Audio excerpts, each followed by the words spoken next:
Et notre deuxième rédaction au téléphone ce matin avec nous, c'est la rédaction de Biabdemander l'Alternative. Nous sommes avec le patron Ferdinand Ité. Ferdinand, bonjour. Bonjour, François de Taïri. Alors, Ferdinand, ce matin, vous parlez de la contrebande, évoquant donc le pétrole, la contrebande, triangle du Togo, où le pétrole brut nigérien volé est vendu. Oui, vous savez que depuis quelques jours, il y a une polémique qui a été relancée sur la question du pétrole sur nos côtes. Et la polémique a été relancée par une chaîne de télévision israélienne, I24 News, qui, en marge d'une interview accordée au ministre des Affaires étrangères du Togo, a affirmé, tant que ce dernier ne le démontre, que les principales ressources du Togo sont les phosphates et le pétrole.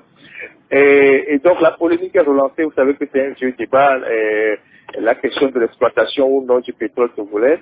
Mais ce n'est pas le sujet qui nous intéresse ici. Ce qui nous intéresse, c'est toujours les côtes togolaises, mais le pétrole de contrebande.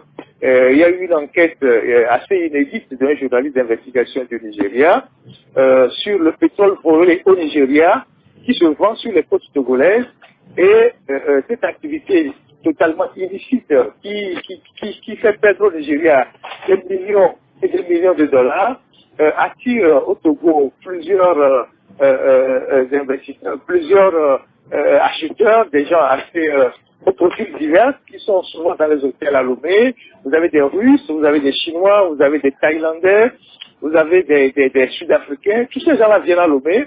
Certains se cachent au Ghana, d'autres au Bénin. Et de Lomé, ils organisent l'achat du pétrole volé au Nigeria sur les côtes togolaises. Il y a totalement tout un village sur les côtes togolaises selon l'enquête. Et ce journaliste d'investigation qui s'appelle Emmanuel Maya est arrivé au Togo.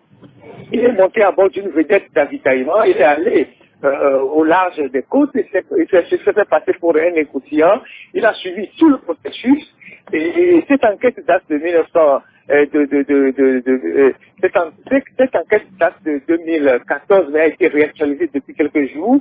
Et donc, c'est ce village marin-là qui est au large des côtes togolaises où se déroule cette activité totalement illicite qui attire souvent les pirates. En fait, quand on parle de pirates sur les côtes, c'est ce pétrole qui vient du Nigeria, parce que avant que le pétrole ne quitte le Nigeria, il y a les complicités, il y a les officiers, il y a les douaniers nigériens et il y a les hommes d'affaires.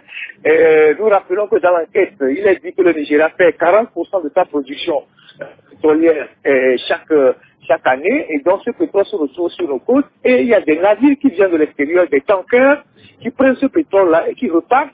Et les principaux pays de destination d'Israël, donc c'est pas étonnant que cette chaîne israélienne ait souligné que notre pays exporte du pétrole. Il y a la Chine, il y a la Corée du Nord et puis il y a l'Afrique du Sud. Donc c'est une enquête vraiment inédite qui démontre ce qui se passe sur nos côtes. La question de savoir pourquoi on ne communique pas, qu'est-ce qui se passe réellement sur nos côtes alors que nous sommes un pays champion dans la lutte contre la piraterie maritime et la sécurité maritime. Alors, que se passe-t-il réellement sur les côtes togolaises? Rappelez-vous qu'il y a l'année dernière, il a été mentionné que le Togo fournissait du gasoil au Gabon. Le Togo a été l'un des pourvoyeurs de gasoil au Gabon. Le Gabon qui est un pays producteur de pétrole. Donc voilà le mystère qui entoure tout ce qui se passe autour de nos côtes, sans oublier qu'il y a un rapport de l'ONG suisse Public Eyes qui a dit que les côtes togolaises sont devenues un repère de toute la contrebande du diesel frelaté dans toute la sous-région. Et donc c'est sur cet aspect-là que nous rebondissons ce matin. Une enquête qui a été publiée, qui a été réactualisée depuis quelques semaines et que nous avons transcrit avec la rédaction de Liberté. Très bien. Mais écoutez, on lira l'article dans le journal et puis arrestation, détention et menaces. Les enseignants ferment malgré les gesticulations de Kokodoko. Oui, il ne fait pas vraiment bon d'être enseignant. C'est temps-ci, surtout lorsque on cherche à poser, à revendiquer cette voie. Depuis quelques jours, c'est la chasse à l'homme dans le milieu des enseignants. Arrestation, violence, condamnation, mise en prison. Les enseignants sont traqués jusque dans leur domicile devant leurs enfants. il y a des kidnappings et tout ce que vous pouvez imaginer. La raison est simple, ces enseignants regroupés au sein d'un nouveau syndicat que le gouvernement juge illégal, ont lancé un mot de grève qui n'a pas été du coup de J. Kokoroko, le ministre de l'enseignement primaire, secondaire et de l'enseignement technique. Vous savez, Kokoroko, c'est le partisan de la méthode forte à l'université. Il a utilisé la violence pour réduire les étudiants au silence. Et il exporte aujourd'hui cette méthode brutale dans le domaine de l'enseignement où au lieu de prendre langue avec les enseignants, au lieu de dialoguer avec les enseignants, il pense que c'est en les écrasant qu'il va résoudre le problème que les enseignants posent. Lui qui justifie le fait que, en tant que professeur d'université, ministre, il peut cumuler 2 postes parce que il a des compétences, il est le plus intelligent de ce volet, et il dénie aux enseignants qui, eux, ne réclament que des miettes de ne pas pouvoir avoir leurs droits, et il les écrase. Et donc, la guerre est déclenchée entre les 2 entités. On pourra dire que c'est mal parti et reste à savoir quel effet cela va avoir sur le système, sur l'enseignement en général dans notre pays. Mais de toute façon, M. Kokoroko est parti pour être le Djombri. En tout cas, il jouait le Djombri de l'enseignement depuis l'université. Donc, il a pris ses marques maintenant au ministère de l'enseignement primaire et secondaire, et les enseignants aussi ne sont pas prêts de baisser la garde. C'est vrai que tous ceux qui ont été arrêtés ont été relâchés jusqu'à dimanche nuit. La grève n'a pas eu lieu, mais c'est vraiment mal parti pour l'éducation. Si pour un oui ou non, on doit insulter la gendarmerie, d'aller traquer les gens à leur domicile. Très bien. La secrétaire lira la page 2. Et puis Togo, menace sur les libertés individuelles, écrivez-vous, Ferdinand.